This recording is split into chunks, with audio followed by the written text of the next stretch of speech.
সূরাতুল বাকারা 83 নম্বর আয়াত রব্বুল আলামিন বলেন ইয়া আইয়ুহাল্লাযীনা আমানু কুতিবা আলাইকুমুস সিয়াম, আমি তোমাদেরকে মাহে রমজান দিয়েছি এবং লিপিবদ্ধ করেছি ফরজ হিসাবে।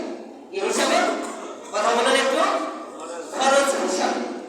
এখানে পার্ট বাই পার্ট আমরা বুঝি। ইয়া আইয়ুহাল্লাযীনা আমানু, আল্লাহ বলেছেন আমানু, ঈমানদারকে। তাহলে বোঝা যায় যে এই রমজানের রোজা ফরজ ঈমানদারের জন্য, ঠিক কিনা বলেন? যারা বেঈমান তাদের উপর ফরজ না। কিন্তু তারা বলে, কালকেও বলেছে আমাকে, হুজুর আপনাদের মাহে রমজানের ইফতারিটা মজা লাগে। সুবহানাল্লাহ বলে কিন্তু অনেক মজা লাগে। এর দ্বারা প্রমাণ করে কোরআনের আয়াত এবং হাদিস যে আল্লাহ বলেছেন এই ইফতারের মধ্যে আমার খাস রহমত আছে। সুবহানাল্লাহ বলে। বাস্তবে দেখবেন ঝালমুড়ি আপনি অনেক খান, কিন্তু রমজান মাসে যে ঝালমুড়িটা বানানো হয় এইটার মজা বা ফ্লেভারটা একটু ভিন্ন হয়। ঠিক কিনা বলে? যেই ব্যক্তি বানায় উনি রোজাদার। আবার যিনি টাকা দিচ্ছে আপনাদের এই মসজিদে, উনি নিয়ত করছে রোজা। আবার যিনি খাবে সেও নিয়ত করছে কি? রোজা। আল্লাহ বলেছেন এটা ইফতারি। এটা কি? ইফতারি। যতক্ষণ আমার আদেশ না হবে এটা খাওয়া যাবে না। এই জন্য আপনি যে সামনে নিয়ে ইস্তেগফার করতেছেন আর করতেছেন এটা ইফতারি খাওয়া যায় বলে এই সরাসরি রহমত এই ইফতারির উপরে আসে। যার কারণে এইটার মজা কিয়ামত পর্যন্ত অন্য কোনো খাবারের সাথে তুলনা করা যাবে না। বলেন সুবহানাল্লাহ। ইয়া আইয়ুহাল্লাযীনা আমানু, ঈমানদারকে ডাক দেন। কুতিবা আলাইকুমুস সিয়াম, ঈমানদারকে বলেন তোমাদের জন্য রমজানের রোজা ফরজ করা হলো।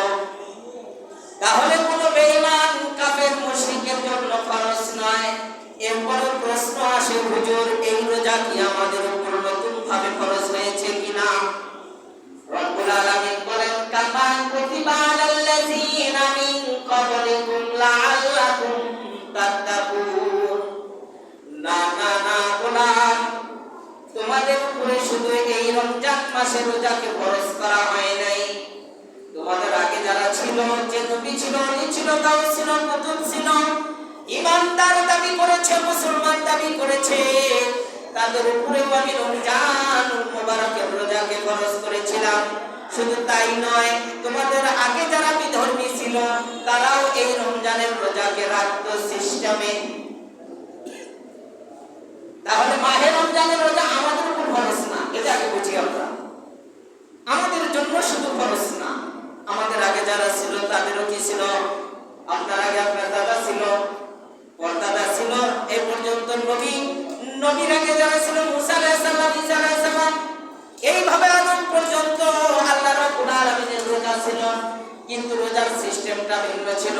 কি ছিল? ভিন্ন ছিল। কিভাবে? কোন কোন নবীর সময় দিন এবং রাত উভয় মিলে রোজা রাখা লাগে। আবার কোন নবীর সময় ছিল শুধু রাত্রে রোজা, দিনে রোজা নাই। আবার কোন নবীর সময় ছিল একটানা 6 মাস রোজা। আবার কোন নবীর ছিল 2 মাস রোজা। এটা হলো নবীদের। এরপরে আবার কোন কোন নবীর এমনও ছিল যে আপনি রাত দিন স্ত্রী সহবাস আপনার জন্য হারাম। স্ত্রী সহবাসটা কি? আর এইভাবে বিধানগুলো এক এক নবীর উপরে এক এক ভাবে ছিল। এখন আসুন হিন্দু ভাই, গৌতম বুদ্ধ, এই গৌতম বুদ্ধের ইতিহাসে বলেছে যে আমি একটানা 5 বছর রোজা করেছি। তার ইতিহাসের কথা বলছি। আমি একটানা 5 বছর রোজা করেছি। তাদের ভাষায় রোজা বলা হয় না, তাদের ভাষায় বলা হয় আমি সাধনা করেছি। কি করেছি? সাধনা করেছি বা আত্মত্যাগ করেছি, এমন শব্দ তারা বলে। এর মানে উনি এক গর্তের ভিতরে, পাহাড়ের ভিতরে লুকায়িত অবস্থায় থেকে শুধু গাছের পাতা খেয়ে একটানা 5 বছর যখন রোজা শেষ, তখন তার জাতির জন্য সে দাবি করলো যে তিনি হলেন ধর্মগুরু, ধর্ম যাজক। তাহলে বোঝা যায় রোজা শুধু আমাদের জন্য না, এইটা একটা সাধনা। এটা কি? সাধনা। আপনি যদি সাধনা করেন রোজা নিয়ে, তাহলে আপনি সফলতায় পৌঁছতে পারবেন।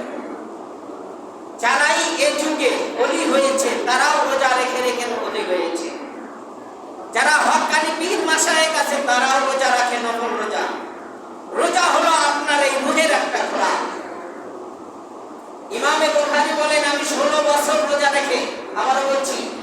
ইমামে বুখারী বলেন আমি 16 বছর রোজা রেখে এই বুখারী শরীফ লিপিবদ্ধ করেছি। সুবহানাল্লাহ বলেন। তাহলে রোজা একটা সাধনা। রোজা কি সাধনা? আপনি ভালো একজন কবিরাজ হতে চান, আপনার সাধনা করতে হবে। এই সাধনার ভিতরে আছে রোজা রাখা। কি রাখা? রোজা রাখা। কারণ রোজা হলো আপনার পবিত্র অর্জনের একটি মাধ্যম। এই মাধ্যমটা আমাদের জন্য ফরজ হিসাবে নাজিল হয়েছে। রাসূল সাল্লাল্লাহু আলাইহি ওয়াসাল্লাম আশুরা রোজা করতেন। কিসের রোজা? কথা বলেন। আশুরা। 10 তারিখের একটা রোজা করতেন। একটা রোজা করার পর আল্লাহর হাবিব অধিকাংশ সময় আইয়ামে বীজের রোজা করতেন। মানে হলো মাসে 3 দিন। মাসে কয় দিন? 14, 15, 13, 14, 15 এই 3 দিন আল্লাহর হাবিব রোজা করেছেন। এরপরে সাহাবারা দেখেন মদিনাতে আশুরা রোজা করে। জিজ্ঞাসা করলেন কেন? আমরা এই জন্যই করি যে আমাদের যারা নবী ছিল তারা এই আশুরার দিনে আল্লাহর রহমত এবং নাজাত পেয়েছে। বলেন সুবহানাল্লাহ। আল্লাহর হাবিব বললেন যে তারা তো আমার ভাই, তোমরা যদি রোজা রাখো তাহলে আমিও হকদার, আমি রোজা রাখবো। বর্ণনায় এসেছে আশুরা রোজা আল্লাহর হাবিব ফরজের মতো করে রাখতেন। এরপরে আইন পাশ হলো, আল্লাহ নাযিল করলেন আয়াত, ইয়া রাসূলুল্লাহ আপনি রোজা রাখেন। তখন থেকে এই পবিত্র রমজানের রোজা বিধান আসলো। এখন কতদিন? যদি আপনার 1 বছর হয় উম্মতের জন্য কষ্ট, আবার যদি 7 দিন হয় তাহলে কম হয়ে যায়। ঠিক কিনা বলেন? মাঝামাঝি ভাবে আল্লাহ আইন পাশ করলেন যে 1 মাস তোমার উম্মতরা যদি রোজা রাখে 1 বছর রোজা রাখার সওয়াব তার আমলনামায় লেখা হবে। সুবহানাল্লাহ। এখন যারা রোজা রাখেন না তাদের আমি বিস্তারিত আলোচনা করব না, একটা মাত্র ফর্মুলা দেব। আপনি মানলেও শুদ্ধ হবে, না মানলেও শুদ্ধ হবে। বাইরে যাই আলোচনা করবেন বা বলতে বলবেন। হুজুর বলেছে কুরআন হাদিসের নির্যাসে যারা রোজা রাখার সামর্থ্য রাখে, যারা রাখে ডাক্তারি সবকিছু ফ্যাসিলিটির পর যে আপনি রোজা রাখতে পারবেন, এতটুকু শক্তি আছে এবং সাহস আছে, আল্লাহর উপর বিশ্বাস, আল্লাহ আমাকে ইবাদত করবেন, এমন শক্তি সামর্থ্য থাকা সত্ত্বেও যদি আপনি রোজা না রাখেন, আপনি রমজান মাসে যে খাবারগুলো খাবেন, যে ব্যক্তির রোজা রাখা ফরজ, রোজার সামর্থ্য আছে, ছেলে এবং মেয়ে 10 বছর থেকে শুরু করে যারা রোজা রাখতে পারেন, যদি আপনি রোজা না রাখেন রমজান মাসে যে খাবারগুলো খাবেন, আবারও বলছি রমজান মাসে যে খাবারগুলো খাবেন, এই খাবারগুলো আপনার পেটের ভিতরে যখন আপনার হায়াত শেষ হবে সব খাবারগুলো সর্বরূপ ধারণ করবে। সাপ, এই সাপ ধারণ করে আপনাকে কবর জগতে সেই হাসর নাসর পর্যন্ত আপনাকে ধ্বংস করতে থাকবে আর বলবে আমি রমজানের সেই সকালবেলার চা, আমি রমজানের ওই দুপুরবেলার লাঞ্চ, আমি রমজানের বিকাল বেলার ইফতারি তোমার। এবং তুমি যে সুখ টান দিয়েছো আর বলেছো শুকনা খাবার বিড়ি খাইলে রোজা ভাঙে না, ওইটা আমি। এইভাবে আপনাকে ধ্বংস করতে থাকবে কিয়ামত পর্যন্ত। এখন আপনি ভাই বিবেক দিয়েছে আল্লাহ, আপনি বুঝুন রোজা রাখবেন না ছাড়বেন, এটা আপনি এখন বুঝবেন যে আমি রোজা রাখবো না ছাড়বো। আপনি যদি জাহান্নামের আযাব সহ্য করতে পারেন, সর্বের কামড় যদি সহ্য করতে পারেন, তাহলে আপনি রোজা ছাড়তে পারেন, কোনো সমস্যা নাই। যারা রাখে মনে করবেন তারা পারবে না, তারা এই কষ্ট সহ্য করতে পারবে না, এই জাহান্নামের ভয়ে তারা রোজা রাখে। এই জন্য আল্লাহ রাব্বুল আলামিন বলেন রোজা হলো শুধুমাত্র আমার জন্য তাকওয়া, রোজা হলো আমার ভয়। পৃথিবীর জমিনে আল্লাহ রাব্বুল আলামিন বলেন তোমরা মানুষ হিসাবে হিংস্র প্রাণী দেখে ভয় পাও, ঠিক কিনা বলেন? হিংস্র প্রাণী, বাঘ আমাকে ধরবে, সিংহ আমাকে হামলা করবে, এই ভয়ে আমরা জঙ্গলের ভিতরে ভয় পাই কিনা বলেন? এরপরে আপনি দুর্নীতি করেছেন অথবা দুর্নীতি করেন নাই, আপনার উপরে শত্রু আক্রমণ করে, এই জন্য আপনি ভয় পান, মানুষ শত্রু পৃথিবীর জমিনে। আবার আর একটা ভয় হলো জিন, আমরা দেখি না, এই জিন জাতিটা ভয়ঙ্কর একটা জাতি। জিনে যদি আক্রমণ করে, ভূতে যদি ধরে, এই একটা ভয় আমার ভিতরে কাজ করে, করে কিনা বলেন? 3টা ভয়। 1 নম্বর হলো হিংস্র প্রাণীর ভয়, 2 নম্বর হলো মানুষ শত্রুর ভয়,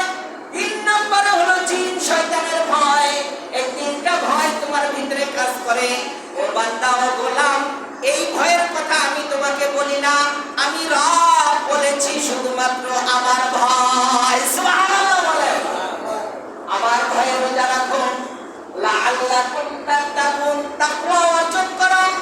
বাস্তবে দেখবেন যারা রোজা রাখে তারা কিন্তু ওই হিংস্র প্রাণীর ভয় করে না, মানুষের ভয় করে না, শত্রুর ভয় করে না, তারা ভয় করে একমাত্র কেবলমাত্র রব্বুল আলামিনকে। ঠিক কিনা বলো? আপনি সেহরি খেয়েছেন কিনা আমি জানি না, আমি আজকে খেয়েছি কিনা আপনি জানেন না, আমি রোজা কিনা আপনি জানেন না। সারাটা দিন আপনি ইচ্ছা করলে ঘরের ভিতরে দরজাটা লক দিয়ে ওখানে খেতে পারবেন। স্ত্রী তো আপনার আন্ডারে রয়েছে, স্ত্রী ভয়ে কথা বলতে পারবে না, কারণটা হলো স্বামী খায় আমি কি করব? ঠিক কিনা বলেন? দোকানে বসে খাবেন আপনি, দোকানদার বিক্রি করলে টাকা পাবে, কালো পর্দা টানায় দেয় আপনাকে খাওয়ার জন্য রাস্তা করে দেয়। ঠিক কিনা বলেন? তাহলে দোকানদারও ভয় করে না, আপনি তো পুলিশকেও ভয় করেন না, করেন? আমাদের বাংলাদেশের বর্তমান নতুন সরকার জনাব তারেক রহমানকে ভয় করেন আপনি? না, আপনি তাকেও ভয় করবেন না, কারণ তার আন্ডারেই তো কি সব প্রশাসন, প্রশাসনকেও আপনি ভয় করেন না। এমন জায়গায় এমন দোকানে যায় আপনি খাবেন যে কেউ দেখবে না, আবার দেখলেও আমাকে কিছু বলতে পারবে না, বললেও আমি আমার উল্টা জবাব দিয়ে দিব। ঠিক কিনা বলেন? আমার টাকা দিয়ে আমি খাচ্ছি, তোমার কি সমস্যা? বলে কিনা বলেন? তোমার কি সমস্যা? বাস্তব এই রোজাটা মানুষকে দেখানোর জন্য কেউ রাখে না। রোজা শুধুমাত্র আল্লাহর জন্যই রাখে, যার কারণটা হলো পরীক্ষা হলো যে সামনে খাবার থাকে, পানি থাকে, কত কিছু থাকে, সেটা এড়িয়ে আমরা চলে আসি। ঠিক কিনা বলেন? এখন আমার তৃষ্ণান্ত বয়ান করার পর প্রচন্ড তৃষ্ণা লাগবে, লাগবে কিনা বলেন? আমার মনে চাবে এখানে একটু পানি পান করতে, আপনারাও দেখবেন না সুজিকে আমি পান করতে পারবো। কয় টাকা? কথা বলুন না। আল্লাহর ভয়, কেউ যদি না দেখে কে দেখবে? আল্লাহ। আপনি এমন নির্জন জায়গায় চলে গেলেন যেখানে কেউ নাই, সেখানে তো আপনি পকেট থেকে বের করে আপনি কিছু খাইতে পারবেন, পারবেন কিনা বলুন না? কিন্তু আপনার ভয় হলো কেউ যদি না দেখে কে দেখবে? আল্লাহ দেখবে। সুতরাং আমি রোজা রেখেছি আল্লাহর জন্য, রোজা রেখেছি আল্লাহর তাকওয়া অর্জন করার জন্য, এই ভয় অর্জন করার জন্য। আমি মানুষ দেখানো রোজা রাখি নাই। এই জন্য আপনি রোজাদার হওয়ার পর সন্ধ্যা পর্যন্ত প্রকৃত রোজাদারকে হাজার চেষ্টার ফলেও কোনো বন্ধু বান্ধব কিছু খাওয়াইতে পারে না। ঠিক কিনা বলে? কেন পারে না? আল্লাহ। এই জন্য আল্লাহ রাব্বুল আলামিন বলেছে, মজাদার কথা শুনেন, যে আল্লাহ বলেন সবকিছু বনি আদমের, সবকিছু বনি আদমের নেকি বদি অর্থাৎ ভালো মন্দ তার জন্য দুইটা ফেরেশতা সেট করেছি। ঠিক কিনা বলেন? কিরামান কাতিবিন সেট করে দিছি, তারা লেখালেখি করে, ভালো মন্দ লেখে, আমার কাছে আসে।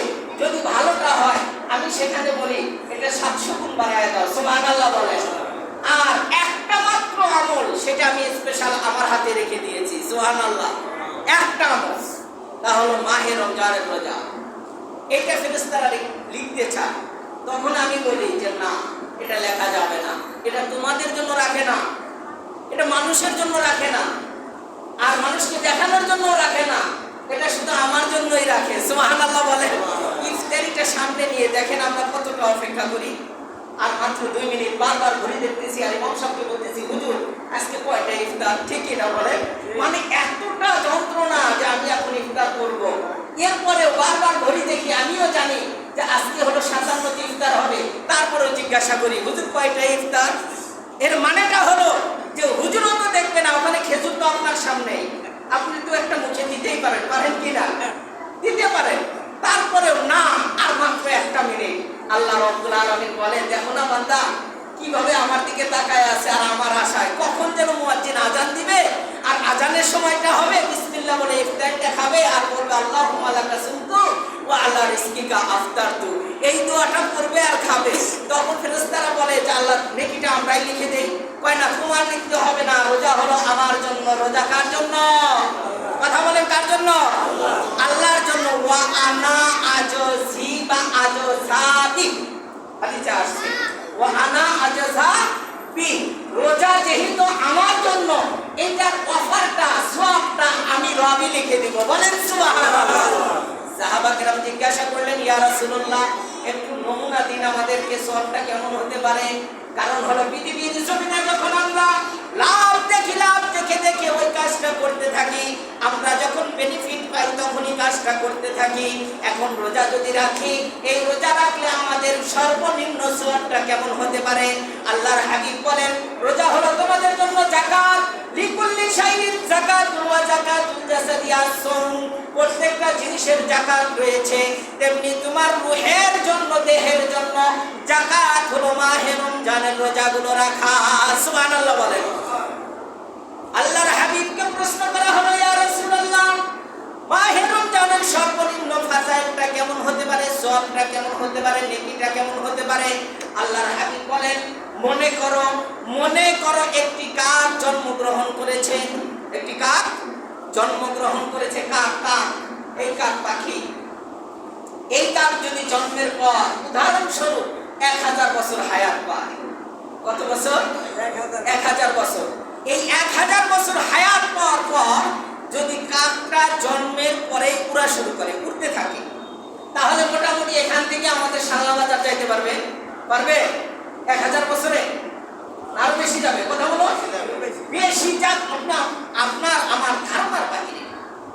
কাক জন্মের পর থেকে যদি উড়তে শুরু করে, 1000 বছর যদি শুধু উড়ে, কোনো জায়গায় যদি বিশ্রাম না নেয়, শুধু উড়তে থাকে, অবিরাম উড়ে যতদূর যাবে ততদূর পর্যন্ত যেই জায়গাটা হবে ফাঁকা জায়গা, এই আসমান জমিন সমপরিমাণ এতটুকু ভরপুর করে একটা রোজা রাখলে ওই রোজাদারের উপর ওই পরিমাণ রহমত এবং বরকত আল্লাহ আসমান থেকে নাজিল করেন। বলেন সুবহানাল্লাহ।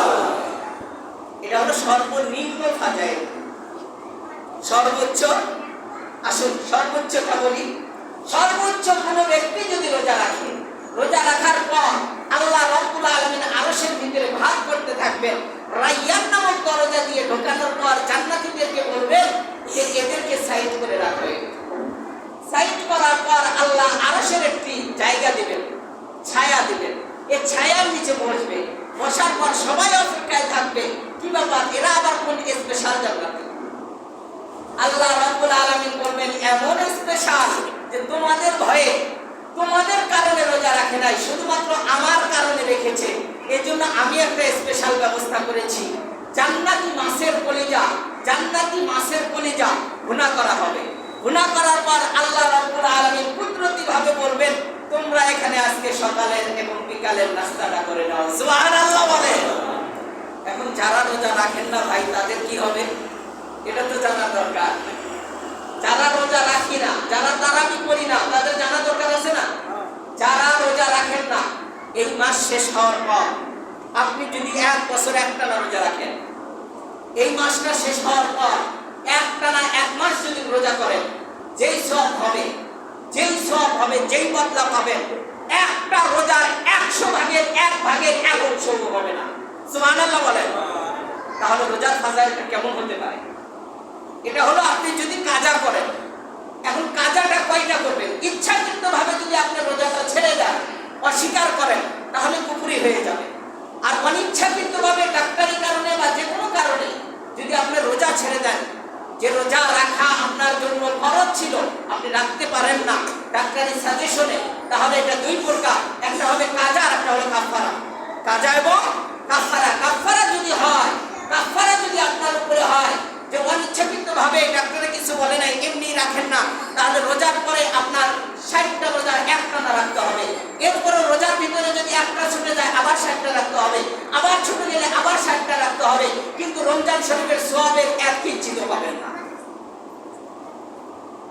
এটা হলো আপনার বদলা। আর যদি অস্বীকার করেন তাহলে কুফরি হবে, ঈমান থাকবে না আপনার। যে গরিবরা রোজা রাখে ইত্যাদি শব্দ যদি বলেন, দুঃখিত আমরা এই জন্য যে নিজে রাখি না, আবার তিরস্কারমূলক কথা বলি কি না বলেন? এই সমস্ত কথা থেকে আল্লাহ আমাদের হেফাজত করুন। সকলে বলে আমিন। তারাবির নামাজ, হাদিস থেকে বলছি, যে ব্যক্তি তারাবির নামাজ আদায় করবে, তারাবির নামাজ এবং রোজা আদায় করবে, এই দুইটা যদি একসাথে হয়, হাদিসের বর্ণনা, দুইটা যদি একসাথে হয়, তাহলে আল্লাহ রাব্বুল আলামিন 1 বছরে যে গুনাহ করেছে, আবার আগামীতে 1 বছর যে আপনার হায়াত আছে, এই দুইটার সময় সমন্বয়ে যদি গুনাহ হয় সেই গুনাহ সহকারে আপনার গুনাহগুলো মাফ হয়ে যাবে। সুবহানাল্লাহ। এখন 8 রাকাত করে যদি দৌড়ান, 5 রাকাত করে দৌড়ান, আপনার জন্য তো এখানে কোনো পুলিশ রাখা হয় নাই, ধরা হবে। আপনার জীবন, আপনার আমলের পাল্লা আপনি কম করছেন, আপনি ঠকে যাচ্ছেন, আপনার কপাল পোড়া। এই মাসে যদি একটা নফল ইবাদত করেন তাহলে ফরজের সমপরিমাণ সওয়াব দেওয়া হবে, সালমান ফারসির হাদিস। আর যদি আপনি ফরজ কোনো ইবাদত করেন, যে কোনো ফরজ, এই ফরজ ইবাদত করেন, 70টা ফরজ এই রোজার বাহিরে আদায় করলে যে সওয়াব হবে, একটা ফরজ আদায় করার সঙ্গে সঙ্গে তার সওয়াব আপনার আমলনামায় লেখা হবে। সুবহানাল্লাহ বলেন। এখন আমাদের মসজিদ, আমরা তারাবি পড়বো, আমি তারাবি না পড়ে চলে গেলাম, আপনাকে কে আটকাবে? আল্লাহর হাবিব বলেন সবচেয়ে বড় চোর, সবচেয়ে নিকৃষ্ট চোর ওই চোর যিনি নামাজ চুরি করে। আমরা তো চোর ধরার জন্য মেশিন বসাই, সবচেয়ে বড় চোর হলো এই চোর। একটা সুবর্ণ মাস আপনার মাঝে প্রবেশ করেছে, বরকতের মাস, রহমতের মাস। এই মাসের ভিতরে আপনি একটু দোয়া করেন আল্লাহর কাছে, আল্লাহ তুমি আমার রিজিকের মধ্যে বরকত দাও। আর দুইটা কথা বলে আলোচনা শেষ করব। আমরা যারা সেহরি খাই, সাহারি বা সেহরি যেটাই বলি, হাদিস শরীফে, বাইহাকি শরীফের হাদিস, রাসূল সাল্লাল্লাহু আলাইহি ওয়াসাল্লাম বলেন ফাফিহি বারাকাতুন, হাদিসের শব্দ বলছে ফাফিহি বারাকাতুন তাসাহহারু, মানে তোমরা সেহরি খাও। ফাফিহি বারাকাতুন তাসাহহারু, এটা আমরের ছিগা, মানে হলো আদেশসূচক ছিগা। আপনাকে বলা হচ্ছে খাও, সেহরি খাও। আল্লাহই বললেন সেহরি খাও, এরপরে আবার বলতেছেন ফাফিহি বারাকাতুন, এর মধ্যে বরকত রয়েছে। এর মানে কি? বাস্তবে যারা সেহরি খায় না আর যারা খায় পার্থক্য দেখে। আমি যদি আজকে রাত্রে সেহরি খাই, আমার সারাদিন একটু ভালো লাগবে, ঠিক কিনা বলেন? যারা খায় না তাদের কষ্ট হবে। এটা হলো বরকতের মাসআলা। দ্বিতীয় নম্বর মাসআলা হলো সেহরিতে যদি আপনি অন্য মাসের তুলনায় এই মাসে একটু গরুর গোশত বা ভালো আইটেম আপনার সামর্থ্য অনুযায়ী করেন, আপনার কিঞ্চিত পরিমাণ এই খাওয়ার হিসাব হবে না। সুবহানাল্লাহ বলেন। এখন কম খাবেন না বেশি খাবেন? ভালো খাইতে হবে, বেশি খাইতে হবে সামর্থ্য অনুযায়ী। সেহরি খাইতে হবে বরকত খাবেন আপনি। এরপর ইফতার যদি আপনি করেন ভালো জিনিস দিয়ে, এটার কোনো হিসাব নিকাশ হবে না। কিয়ামতের ময়দানে আপনার এই ইফতারি আর সেহরিকে আপনার নেকির পাল্লায় ওজন করা হবে। সুবহানাল্লাহ জোরে বলেন। এই রমজান মাসে আমাদের মুরব্বীরা বলতো যে একটু বেশি খাবো আমরা, ঠিক কিনা বলেন? এর রহস্য হলো এটা যে আমরা অন্য মাসে খাইলে ওটা হিসাব হবে, কিন্তু রমজানে খাওয়ার পর কি হবে না? হিসাব হবে না। এখন আপনি খাবেন আপনার সামর্থ্য অনুযায়ী, এরপরে আরেক ভাই না খাইতে পারে না, সে ইফতার করতে পারে না। আপনাদের সমাজ আছে, সমাজের ভিতরে যারা ইফতার করে, তা আমি তো খাবই, পাশাপাশি হাদিস মোতাবেক যদি আমার 10 টাকা এই ইফতারের ভিতরে থাকে, বাইতুল নাজাত মসজিদের মানুষ ইফতার করবে, ঠিক কিনা বলেন? এটা ছোট্ট একটা বর্ণনা শোনেন যে আপনার রোজাটা কবুল হয়েছে কি না, এটা আপনারও জানা নাই, আমারও জানা নাই, হাদিসেও ঘোষণা দেওয়া হয় নাই। কিন্তু হাদিসের বাণী হলো যে আপনি অন্য ভাইকে যদি ইফতার করাইতে পারেন, ওই ব্যক্তির ইফতার এবং রোজা কবুল হয়েছে কিনা এটাও আমার জানা নাই। কিন্তু নবীজি বলেন একটা কবুল রোজা এবং ইফতারের সওয়াব আপনার আমলনামায় লেখা হবে। সুবহানাল্লাহ। তাহলে আমরা ইফতারিতে শরীক থাকতে পারবো ইনশাআল্লাহ। নতুন করে কালেকশন করছিলাম, আপনাদের সমাজ যারা নতুন করে দিতে চান যে হুজুর আমি নাম দিয়ে দেবো, ইমাম সাহেব আছে, আমাদের কর্তৃপক্ষরা আছে, আলহামদুলিল্লাহ তাদের কাছে আমরা লিস্ট দিয়ে দেবো, আমার সামর্থ্য অনুযায়ী দিব, এটা আলাদা। আরেকটা হলো যদি বলেন হুজুর আমি একাই করাবো, বর্তমান দ্রব্য মূল্য অনুযায়ী আপনার 1500 টাকা তো ক্লাস হতেই হবে, জিনিসের দাম বেশি। এর জন্য আমরা যারা পারি 1500 টাকার উপরে দিব। আর যদি আরেকটু ভালো কোনো শেষ আছে, কথা বলেন শেষ আছে না, আপনি 2500 টাকা, 3000 টাকা আরো স্পেশাল করতে চান, তা আমাদের মসজিদের যারা কর্তৃপক্ষ তাদের সাথে কথা বলবেন, প্রয়োজনে তারা ব্যবস্থা করে দিবে, আপনি বিরিয়ানি করে খাওয়াই দিবেন, সমস্যা হবে না। এটা আপনার মনের চাহিদা, এই চাহিদা অনুযায়ী আপনি ইফতারের জন্য এখানে কি করবেন, ইনশাআল্লাহ আপনি শরীক থাকবেন তো ইনশাআল্লাহ। কার নিয়ত আছে যে হুজুর আমি কম টাকা হলেও আমার এই মসজিদে আমি শরীক থাকবো, ইনশাআল্লাহ আল্লাহ যেন সামর্থ্য দান করে। লিল্লাহি তাকবীর। হাত উঠাইলে গুনাহ হবে না ইনশাআল্লাহ। মানে ভাবতেছে যে গুতির মোড়াই এখনই নিয়ে নিবে টাকা। আমি রোজাদার, আমি টাকা দিয়ে খাবো না ইনশাআল্লাহ। মামা আসেন আসেন। মানে আমি আপনাদেরকে বলছি শরীক থাকার জন্য, যারা এখানে